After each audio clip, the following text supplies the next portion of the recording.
La plateforme que nous allons examiner aujourd'hui dans le cadre des ressources remarquables sera Pixel Buddha. Pixel Buddha est une plateforme qui, contrairement aux autres, en fait,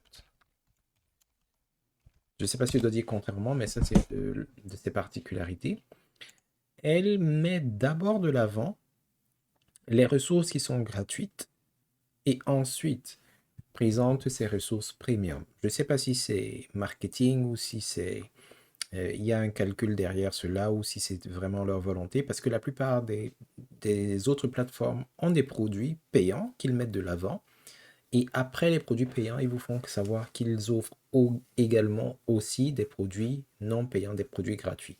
Mais c'est complètement l'inverse ici. Si vous venez par exemple au niveau du lien download, ce qui est le tout premier lien, vous avez toutes ces ressources qui sont là et elles sont pratiquement toutes gratuites.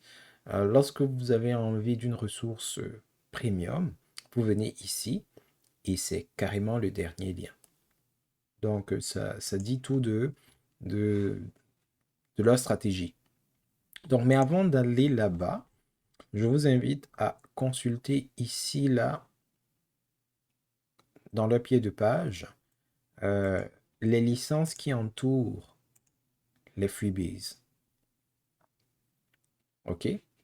Alors, c'est free pour un usage personnel et commercial, mais il y a quelques restrictions. OK? C'est donc important que vous lisiez très clairement ce qui est stipulé au niveau des droits, au niveau des publications, au niveau des interdictions. OK? Pour ne pas vous mettre en porte-à-faux avec la plateforme, avec les auteurs qui sont derrière ces créations. Mais une fois cela mis de côté, vous pouvez profiter de la plateforme. Comme la plupart des plateformes que nous présentons sur les ressources remarquables, cette plateforme vous offre une variété d'outils graphiques, des icônes, des animations, ça c'est intéressant, des éléments HTML, des vecteurs, ça c'est... en fait, ça dépend. Ce que vous pouvez utiliser avec Illustrator ou avec Inkscape, etc. Des kits visuels, UI, User Interface, des effets, des polices, ça ne manque presque jamais, des gabarits de toutes sortes, des photos, des brosses, des actions, des présentations des logos, des kits pour les médias sociaux et plein d'autres choses. Donc, alors ici, on a des preloaders et des templates After Effects. Il y en a différents là. Au niveau des vecteurs, voici par exemple ce qu'il vous offre. Et comme on le disait, toutes ces ressources-là, la plupart, la grande majorité de ces ressources-là sont complètement gratuites. Vous avez des motifs, vous avez des kits pour les présentations sur les médias sociaux. Instagram, c'est pas mal le champion du moment. Ainsi de suite. Alors, comment se passe l'acquisition? Vous venez dans la catégorie Downloads, au niveau du menu Downloads, vous choisissez la rubrique pour laquelle vous recherchez des ressources. Disons par exemple, nous recherchons des ressources en HTML. On va cliquer là-dessus.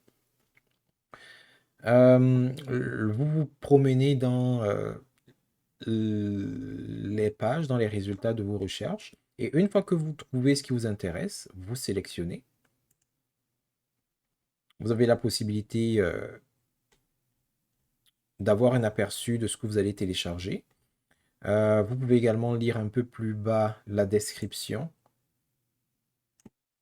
de l'outil ou de ce que vous vous apprêtez à télécharger, la date de publication, les formats dans lesquels cet élément-là est disponible. S'il y a des commentaires de la communauté, vous les auriez vus apparaître ici. Alors ça, c'est un peu vieux, entre guillemets, donc il n'y a pas beaucoup de commentaires. Tout ce qu'ils ont mis plus récemment a quand même un peu plus de, comment dire ça, d'animation, on va dire ça comme ça. Donc, prenons quelque chose qui est souvent populaire au niveau des médias sociaux. Alors, si on prend par exemple MetaQuotes. Voyons voir, est-ce qu'il y a... Ah ben non, même là. Ça, c'est pourtant très récent. Peut-être c'est parce que c'est trop récent, mais peu importe. Euh, Ah, ok. C'est peut-être parce que là, il faudrait avoir un abonnement que, il y a peu de personnes qui ont réagi. Peu importe. Alors, une fois que vous avez pris connaissance de tout cela, il vous suffit de cliquer sur le bouton Download.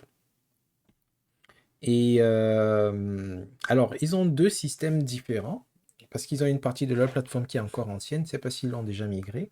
Mais parfois, avec l'ancienne plateforme, ils vous font passer par une série de fenêtres avant que vous soyez capable de télécharger. Mais avec le nouveau système, après avoir cliqué, si vous attendez quelques secondes, vous devriez voir apparaître une boîte de dialogue comme celle-ci qui vous invite à sauvegarder votre produit sur votre système. Et c'est ainsi que ça fonctionne. Alors, je vous invite à faire un tour chez Pixel Buddha. Eux aussi, ils ont une lettre de nouvelles. Ok, la voici ici. Donc, si vous ne voulez pas avoir à venir consulter la plateforme chaque fois pour savoir ce qu'il y a de nouveau, vous pouvez tout simplement vous inscrire à leur lettre de nouvelles et vous serez notifié chaque fois qu'il y a un nouvel outil gratuit ou alors une promotion sur leur plateforme. Ils sont assez dynamiques. Donc, si vous n'aimez pas recevoir les courriels, être pas spammé, c'est pas du spam parce que c'est quand même des courriels de qualité. Peut-être que il vaudrait mieux que vous veniez à fréquence régulière sur la plateforme pour consulter ce qu'il y a d'intéressant. Mais si vous êtes du genre collecteur de ressources, mettez votre courriel et puis vous serez submergé de ressources de qualité, mais complètement gratuites.